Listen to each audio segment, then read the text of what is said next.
The differences between all-wheel drive and four-wheel drive. If you, like many people, thought that all-wheel drive and four-wheel drive were the same thing, then you might be surprised to learn that they are in fact separate entities that have quite a large impact on the car they're implemented on. So here are the key differences between all-wheel drive and four-wheel drive. All-wheel drive. An all-wheel drive vehicle powers all four wheels at all times. To manage the drive of every wheel, a limited slip differential or an electronic clutch is needed to allow for differences in the rotational speeds of the front and rear axles to maximize grip and drivability. In contrast, on a normal two-wheel drive car with an open differential, the power transmitted to the wheels will always look for the path of least resistance, which is normally the tire that is spinning up and not propelling the vehicle forward at all. As you drive along a loose or slippery surface in an all-wheel drive car, power is distributed through a combination of differentials and clutches. The best all-wheel drive systems send the power to each wheel using a front-to-rear torque split, cutting the power from the wheel with the least traction.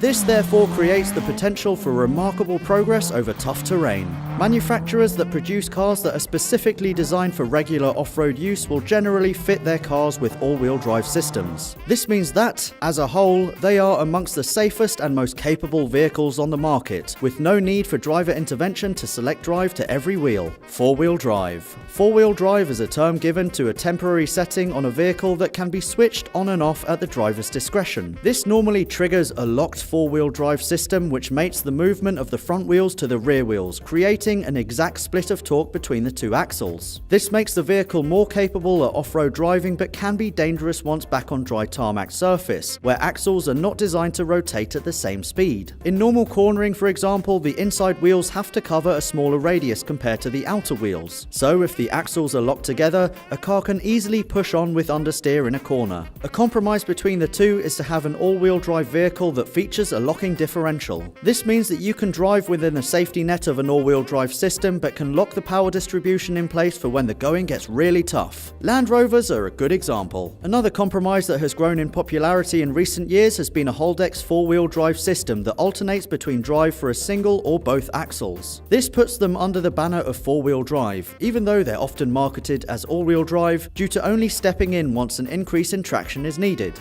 These systems kick in when the rear wheels are needed for maximum traction and have become prominent in a variety of vehicles including the Volkswagen Golf R. Even if you believe that rear-wheel drive is the only orientation that a performance car should use, the benefits and capabilities of an all-wheel drive system cannot be ignored. Some of the fastest accelerating cars on the market use all-wheel drive, including the Nissan GT-R. So there you have it, the differences between all-wheel drive and four-wheel drive explained. Make sure you hit the bell icon at the bottom of this video to be notified whenever we release a new video. We've got the BMW M2 and we're going to teach you the differences and how to initiate them.